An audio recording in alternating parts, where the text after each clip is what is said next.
have to, every time I see that, I got to call that. That's good stuff. He's leading with energy, isn't he? Yeah. Hey, if you haven't figured out by now, Pastor Ron and Kelly are on break right now. They're in Virginia celebrating some time with their family.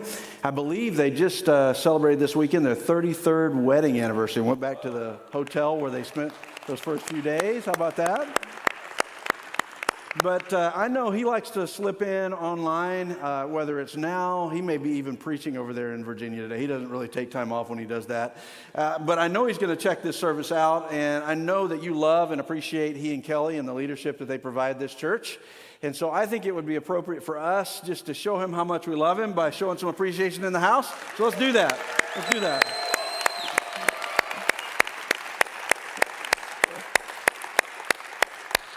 Pastor Ron and Kelly, we hope you get refreshed as you're there, and we look forward to having you back with us next week. So we are in a series that Pastor Ron has called Overflow. You know, we've got the groups that go along with that. And if I were to title the message this morning, I would title it, Come to the Table. That might be why there's a table on the stage. Come to the table. If you think about it, tables share a lot of history with us.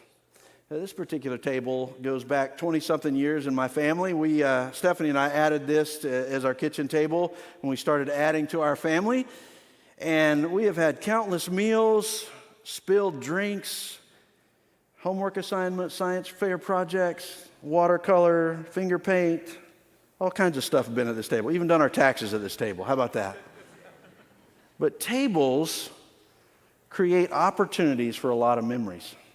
Now, if you're like me, you probably have some tables in your house that have some years on them, and you're building that legacy with that. But the scars and the marks on here all tell a story about what was going on in our family. And we've just come out of a holiday season where a lot of families like to get together.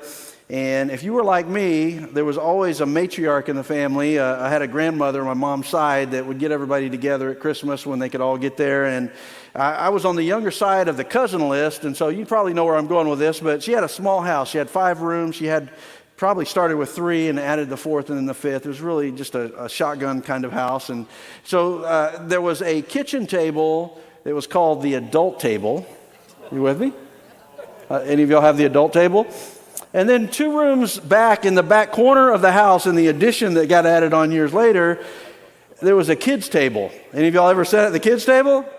All right, so you grew up like I did. I thought that was a pretty common experience. So on holidays, we'd all get together, and my mom and dad and all my uncles and aunts, the grandparents, people were all at the adult table, and then all the cousins, all the little guys were in the back, and I was on the younger side, and I kind of like being at the kids' table. I have to be honest, because at the kids' table, I could get as much of my grandmother's macaroni as I wanted, and my mom would never know. I'd skip the vegetables, and then when it was dessert time, I'd find the Snicker bars that she had stuck back there, and I could eat a lot of dessert, and my mom would never know it. So I was at the kids' table. But I noticed as I was getting older that my cousins started graduating high school, and they started getting engaged and getting married, and they kind of started moving into the adult table. I began to wonder, maybe the adult table's where it's at. Maybe that's what I need to worry about, what's going on over there. And eventually I got to the adult table and I realized I really wanted to go back to the kids' table. You're like me. You've had those experiences. You know, Jesus loved to have meals at tables. When I look in the Gospels, in the book of Luke alone, he has 10 different meals where he's sitting at a table. He has meals with tax collectors. He has meals with sinners. He has meals with his disciples. He has meals even with Pharisees. 3 different times in the book of Luke, he sits down with Pharisees and has a meal with them. This morning, I thought it would be appropriate, with the title of Coming to the Table, I thought it might be appropriate to look at one of these examples in Jesus' life, because it's a powerful one. It's in Luke chapter 14. If you have your Bible, I'd love for you to open it. In Luke chapter 14, we're going to really look at most of the chapter there, but we're only going to really focus our thoughts on the 8 verses that come after the introductory. I'm going to be talking about the parable of the great banquet, but in order to get the context of the parable, I want to unpack those verses before, because in Luke, we get a picture of what was happening when Jesus decided to share this story. I don't know that I've heard a lot of messages on the parable of the great banquet, but I know that you're gonna go on a journey with me this morning. And so go ahead and open your Bible. I encourage you to mark that in your Bible this week. Read the whole chapter. See what you get out of it as you kind of think about what we've talked about today. And I think God's going to speak to you long after I quit talking. But in Luke chapter 14, Jesus has been invited to a prominent Pharisee's house. They're starting to make their way to his house, and it's a Sabbath. It's a Sunday, if you will. It's an equivalent of our Sunday, and they're taking the preacher to lunch, right? They're taking him to home, and the Bible says that they're watching him closely. And if you go back into the Greek and you go back into the verb tenses and the way that they say that, it's not just that they're interested because he's a celebrity and they want to hear what he's saying because it's cool stuff he's saying and cool things are happening when he's around. They're watching him with sinister motive. You see, they're interested in tripping Jesus up or finding out what Jesus was all about because he was representing that he was the Messiah, and they didn't want to believe that he truly was the Messiah. They had another view of who the Messiah was going to be. So he's got these Pharisees that are inviting him over who really don't want to have some great dinner conversation. They just want to mess with him and see what they can do to get him in trouble. And so they're making their way to the home. And before they get in the home, there's a man who's sick that comes in front of Jesus. And he's sick with what some translations call dropsy. He's got swollen arms and legs. He's got fluid all over his body that is a sign of a severe illness that he's dealing with. And these Pharisees would have done nothing on the Sabbath to get near this guy. He was unclean. They would have never invited him to the dinner party, but he's there, and he's there for one or two reasons. Either the Pharisees invited him not so he could have dinner with Jesus, but so they would see if Jesus would heal him on the Sabbath and trip him up that way. Or he's there because he's heard that Jesus can heal him, and he's there and he wants to get healed. The Bible doesn't tell us. I think it's probably the latter because normally the gospel writers usually tell us if the Pharisees were up to that. But he's there in front of Jesus, and so Jesus uses that opportunity even before he goes in the house. And he asks the Pharisees, he says, is it lawful to heal on the Sabbath? Because he knows what they're looking for. And the Pharisees say nothing to him. They just sit there in silence. So Jesus takes a moment and he grabs the man. He touches the man, the unclean man, the man that was sick. And he heals him, and he sends him on his way. Now, if that was you and I, and we saw somebody get healed, it was probably somebody they even knew in the community. I mean, it wasn't probably a large metro area that they were in. They knew this guy. They knew what kind of sickness he had, and they watched the swelling go down. They watched his body return to normal. But again, there's silence. There's no celebration that a healing's taken place. So Jesus starts with another question. He says, hey, if you have a son or a daughter or a cow and they get in trouble on the Sabbath, is it okay if you heal them, if you help them, if you save them, if you do work and break your religious customs by doing that? And again, there's no answer. These Pharisees are just silent. So by now, there's a lot of rhetorical looking back and forth going on, but they've made their way into the house, and now it's time to find a seat at the table. And the Pharisees are in there, and they're elbowing each other to get a position at the table. You see, they're interested in the seat of prominence. They're interested in sitting as close to the host and to Jesus as they can. They didn't want to sit at the kids' table today. They wanted to be at the adult table, and they wanted to hear what was going to be said because they knew that something big was going to go down, and they wanted to be a part of it. And Jesus gives them a lesson on humility, and he tells them, when you go into a room and you see all the people gathering, don't take the seat of prominence. Take the lesser seat and let the host, if he wants to, upgrade you. Doesn't it feel good when you're on an airplane and they give you the upgrade? Well, it's awful when you're in first class and they kick you back to coach, right? Jesus was smart. He knew that. And these Pharisees are looking at each other. They're finding their seats. And then he looks at the host, and he realizes the host and the people that are gathered there, they tend to look alike. The Pharisees invited other Pharisees. He's got business leaders, well-respected movers and shakers in the community. The who's who of the list is in the house with him. And Jesus says, hey, host, I see you invited some really important people, but you've already gotten your reward. See, those people may be able to invite you back. They may be able to invite you to a dinner where they have a celebrity or somebody that they want you to meet, but your reward's done at that point. You're just trading a meal for a meal. You're scratching their back, they're scratching yours. if you really want a reward, Jesus said, why don't you invite the guy that had dropsy that I just prayed for? Why don't you find the lame? Why don't you find the cripple? Why don't you find the marginalized and give them a seat at the table? Then if you do that, there's going to be a reward that won't be at this table. It'll be at the table, that eschatological messianic banquet where the Messiah is going to be there. Then you'll get your reward at that day. At that, after the Pharisees have been quiet the whole time while all these other things are happening, one of the Pharisees decides it's time to pipe in, and he says, man, isn't that going to be a great party to be a part of?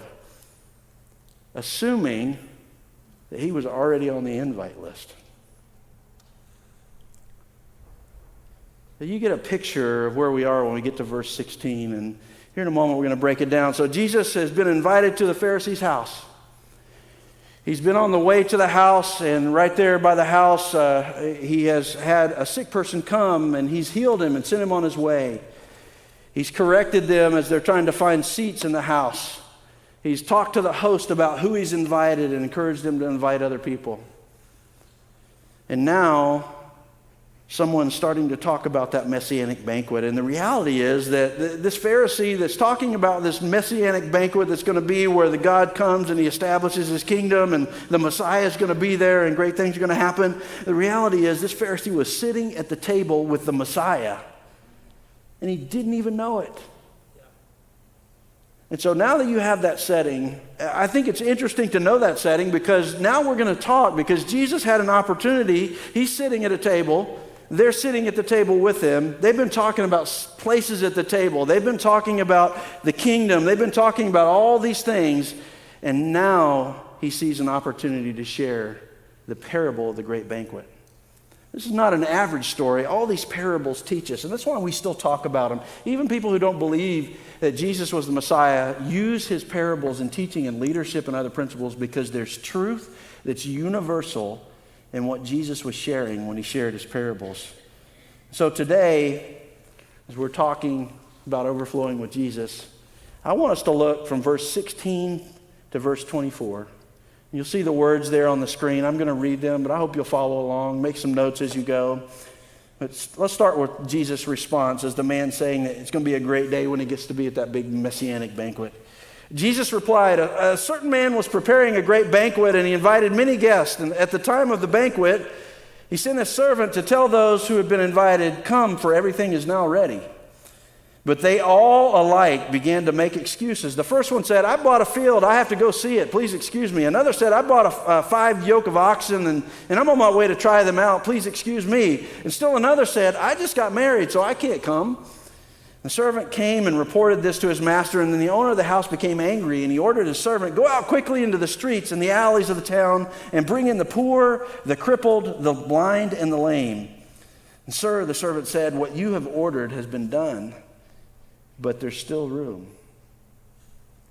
Then the master told his servant, go out to the roads and country lanes and compel them to come in so that my house will be full. And Jesus said, I tell you, not one of those who were originally invited, I'm adding originally there, but he's talking about the people who declined, will get a taste of my banquet.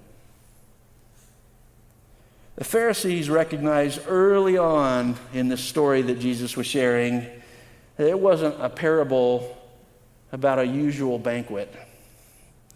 He was writing them into the story.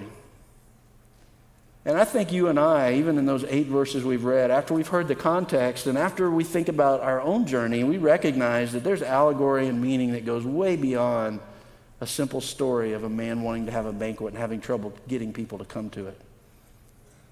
Parables were tools that Jesus used to convey profound spiritual truth. This parable is a story about the grace of God. It's being offered through Jesus. You and I have an opportunity to come to the table. If you want to overflow with Jesus in your life, you have to come to the table. I want to lift 3 verses today, or 3 thoughts from the verses that we read. And I have a big idea that really encompasses the 3 points that, if you want to call them points of the message today. The big idea is this, and I'll say it a couple of times and you'll hear it throughout the message. God's grace is an invitation that we accept repeatedly, that we recognize with urgency, and that we share with everyone. God's grace is an invitation that we accept repeatedly, we recognize with urgency, and we share with everyone. Let's take the first part of that. God's grace is an invitation we accept repeatedly. In Jesus' day, when a person was going to throw a big party, they would send their servant out, and they would do an RSVP type thing where they would go to them and they would say, hey, we're having a party, would you like to come? And it wasn't in the Western mindset that you and I are in that we would say, hey, party's going to be this Friday at 7 o'clock. For them, it was much more open-ended. They would say, on this month and the third weekend, sometime during the weekend, we're going to have a party. Would you like to come? Much more open-ended. They had a lot of preparations that had to be made. There were a lot of factors that they didn't have control over the way that we do necessarily. It was the way they lived.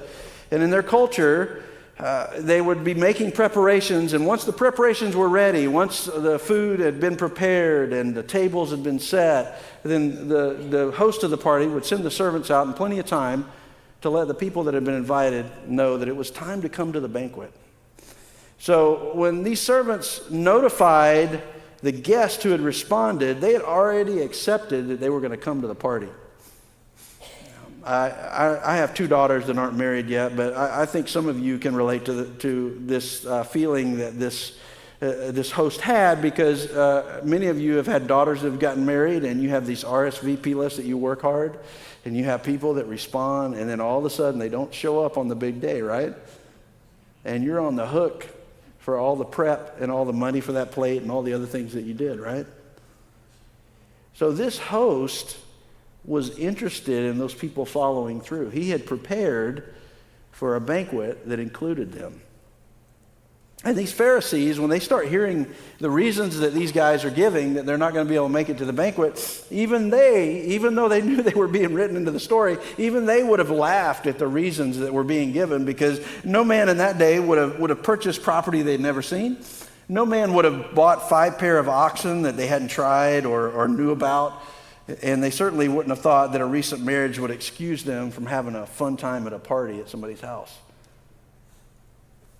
The characters in this parable had become distracted with life. They didn't reaffirm the decision to come to the table. If we want to overflow with Jesus, if we want to fully experience the grace that he's offering, we've got to come to the table. It's not a one-time decision that you or I make to become a Christ follower. It's a radical lifestyle. It requires us to stay connected to him. Do you want to know Christ? Do you want to overflow with Jesus? Spend time at his table. Distractions will keep you from experiencing the full life that Christ is offering you. Come to the table. There's room at the table of grace. Not only do we have to repeatedly respond to the invitation, but God's grace is an invitation that we have to recognize with urgency. Go out quickly and compel them to come in. The master's urgent. He's not passively satisfied that whoever shows up will show up and we'll just make it work. He wants to fill the table, and the meal is prepared, and there's no time to waste. And he's not content with just a few people showing up. So he sends the servant out. He takes the original list and he says, okay, if you guys aren't coming, I'm going to go farther out. And so now he sends the servant out to the streets and the alleys. And this is where the guy with dropsy, the guy that he had just healed, the poor, the lame, the crippled, all those guys were out in the streets and the alleys. Those are the people that he sent him out to and said, invite them. If these jokers won't go, I'll invite them. He's weaving these Pharisees back into the story so that they recognize all that he was saying previously about who was sitting at the table. The very ones that had been excluded by the Pharisees were now the ones that were going to come to the banquet. We have to have an urgency because we know the table is prepared. Christ has done all he needs to do.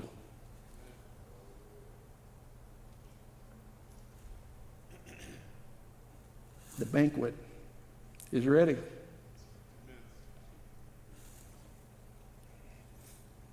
And yet there's still room.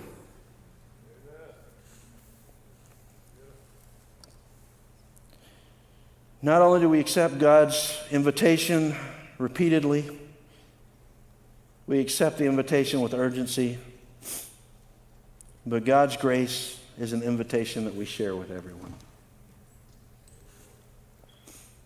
There's still room for more. Compel them to come so that my house will be full.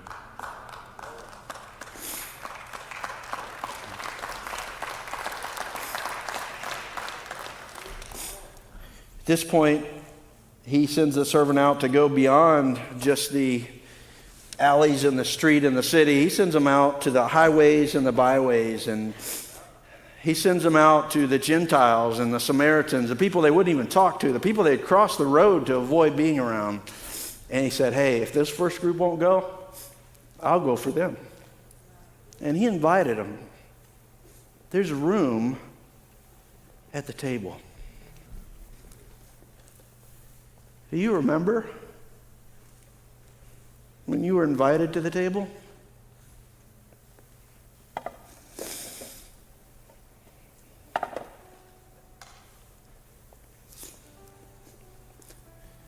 My 9th grade year, my parents lived in rural Louisiana, North Louisiana, and lived in outside of a town of 500. And we had a church there that my dad pastored, and he had taken a pastorate in a large church in Alabama about 8 hours away. And it was my freshman year. I had about 25 students in my class, the graduating class that I would have been a part of. I'd been a part of it for 3 or 4 years, and I was a freshman. I was looking forward to just knowing all those guys and going through high school with them. My dad abruptly felt a call and moved, and I was going to move in the middle of that year, and I was going to end up in a large city in Huntsville, Alabama, and I was going to end up in a high school that was about the size of Broken Arrow High School right now. And I was not excited about that. I'd never been in a school that big. I didn't know anybody in Huntsville. And so that January came, and it was the day before classes started back after the break. And they had all been there half a year. They knew each other. I didn't know anybody. And so that day before I came in, I got my schedule. I was in the office trying to get a locker, do all the things that you do to get the class started. And there was a senior that was there that day, and he was like an office aide. He was a well-known guy, and they asked if he'd be willing to show me around the campus. And I walked around the campus, and I thought I had a good picture of the map of the classes I was going to be in the next day, how to open my locker, all that good stuff. The guy was really nice, and he helped me out. And so that next day came, and I showed up, and first hour, I couldn't get my locker open. Any of y'all been there? Some of you may have been there. I was there in the hallway, and I was late for the first hour class and frustrated. I mean, thousands of students walking through the hall, and I'm sitting there, can't open the locker, and don't know anybody, didn't want to really ask anybody. Eventually, I asked somebody to help me. So I make it to the first hour class. I'm late. Make it to the second hour class, and then the third hour class starts, and somewhere in the map, this building was huge. It just went on forever. It was a city block, and it was just a big circle. And so for about 20 minutes, I just walked around trying to find the room. The tardy bell had rung. There was nobody in the hallway. And eventually, the teacher of the class knew that he was supposed to have a new student. He actually sent one of the students from the class to find me and bring me to the class. That was quite an interesting welcome to the class. Finally got to lunch. I thought, well, at least at lunch, this should be easy enough. I'll just go into the cafeteria, get my tray. I'll find a table off to the side. And even if I don't know anybody, at least I'll have lunch and I don't have to worry about stressing out or anything. So I went through. It was a pretty complex thing where you had a lot of options. By the time I got in there, I walk into this cafeteria. It probably has 800 to 1,000 seats in it. And all the seats are pretty much taken. There are a few scattered here or there. but nothing that I could really just walk into and just say, this corner's mine. No, I don't care if anybody knows me or not. I'm just going to sit on the end, right? Some of you may have been that way. Some of you are extrovert. You never had to worry about this, right? But I start walking down the middle, and I'm realizing that it feels like that the whole cafeteria is looking at the new guy, trying to figure out where he's going to sit. And there's not a simple place. You know, it looks like people are saving seats, and they got book bags that they've got. They don't look like they're ready for me to sit with them. You know what I'm saying? And I'm there, and I'm almost to the end of the middle, and I'm like, what am I going to do? I've got this tray of food. It's already been a bad day. It's going to be awful. And that senior who had showed me around the day before, he walked over, and I hadn't seen him. I didn't know he was in this lunch hour. He walked over and he said, hey, I know this is your first day. Why don't you come sit at the table with me?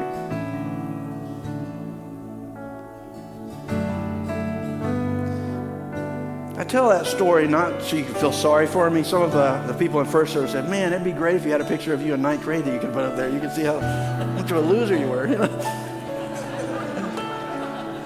That life is painful. That's painful. I tell that story because we live in a world right now where there are a lot of people that have no clue what to do with their life. They're confused. They're walking along. They've made some decisions. They're hoping that there's a table for them. They're hoping that there's a place where they can find what they don't even know they're missing. And you and I have an opportunity every day. This sermon has two parts to it because Jesus had two parts to it. The first one is you want to make sure that you're coming to the table. And the second one is you want to make sure that you're helping them fill the table. I never knew that guy's name. I never sat at his table again. But I remember what he did.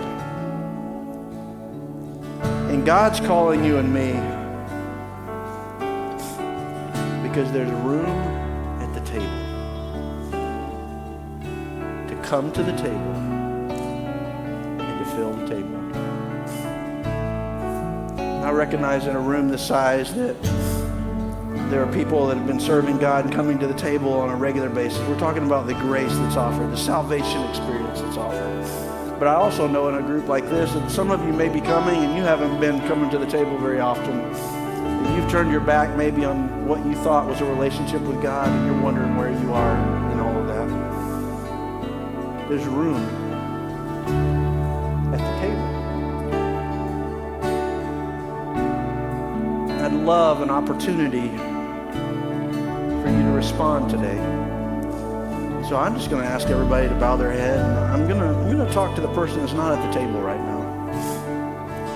Just bow your head. Lord, I'm just going to ask God to do something. God, just do what only you can do in this moment. If you know that you're not at the table of grace, either because you've never really understood and made Jesus your Lord and Savior, or you've walked away from it and you've backslidden, I want to give you an opportunity to respond. I'm not going to embarrass you in any way, but if you can just raise your hand, let me know you're here. I want to pray for you. You can do that now. Just raise your hand if you're in either one of those categories and you're wanting to respond, to come to the table, come back to the table.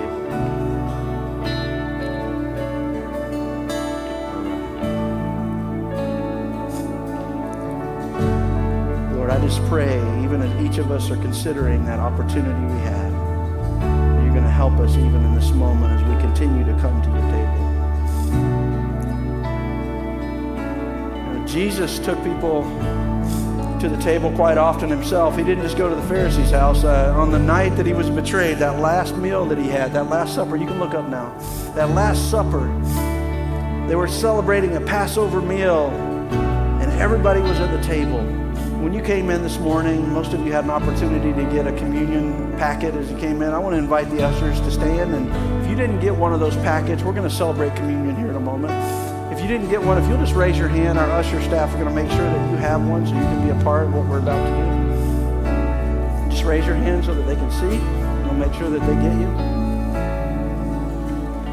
On that night, Jesus had his disciples with him, and he knew that was the end. He could sense that the cross was before him. And that was going to be a table of remembrance. We started this message talking about tables sharing the story of our life.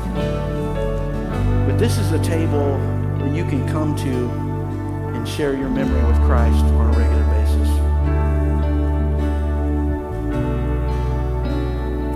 In our church, we share an open communion, and that means if you're a believer, if you're a Christ follower, all we ask is that you examine yourself before you take part in communion today. But on the night he was betrayed, he had these two elements, and he wanted them to remember him, and they were at the table, and he had the bread, and he had the juice, and he recognized that he was about to lay down his life for you and me and for them. And he said, I want you to come to tables like this. I want you to come to the table of grace. And I want you to remember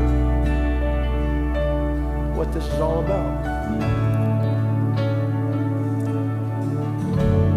The table of grace is an invitation that we accept repeatedly, that we respond to with urgency, and that we share with whoever we can so that they'll join us at the table. I don't know about you, but there's some family gatherings right now where there's some people missing in my family.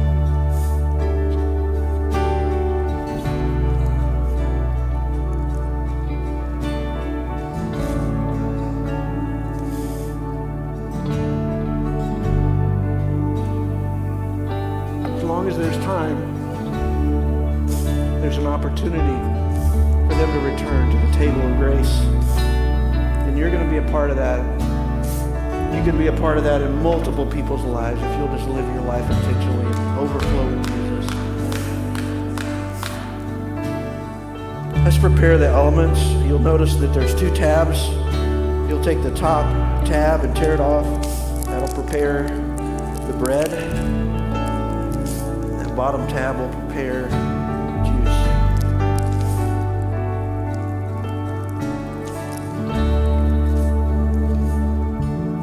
the night that Jesus was betrayed, he took the bread and he broke it.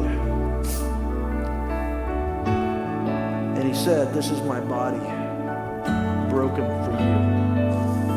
When you eat this, do this in remembrance of me. Before you take it, let's just pray over it. Lord, I thank you for your broken body. I thank you that you laid down your life for us so that salvation could be a reality, that we can come to your table of grace. And as we take of this bread today, I thank you that we're taking in life today. I thank you for your goodness to us in Jesus' name. We take the bread together.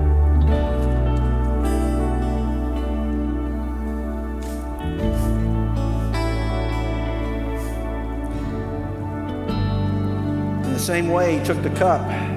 And after he blessed it, he said, this blood is the new covenant of my blood. As oft as you drink it, do it in remembrance of me. The Lord, we remember your shed blood.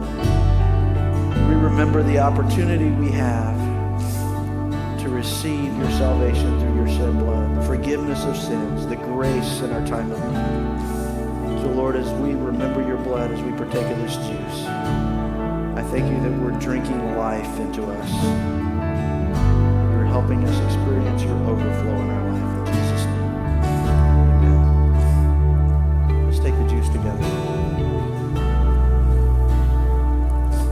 Let's set that element aside. Let's stand together. Let's just prepare ourselves to worship. We're going to go back into worship. We're going to have an opportunity to really just confirm what we've been saying, what we've been hearing. So just go all out with God right now. Let's worship together before we close our service.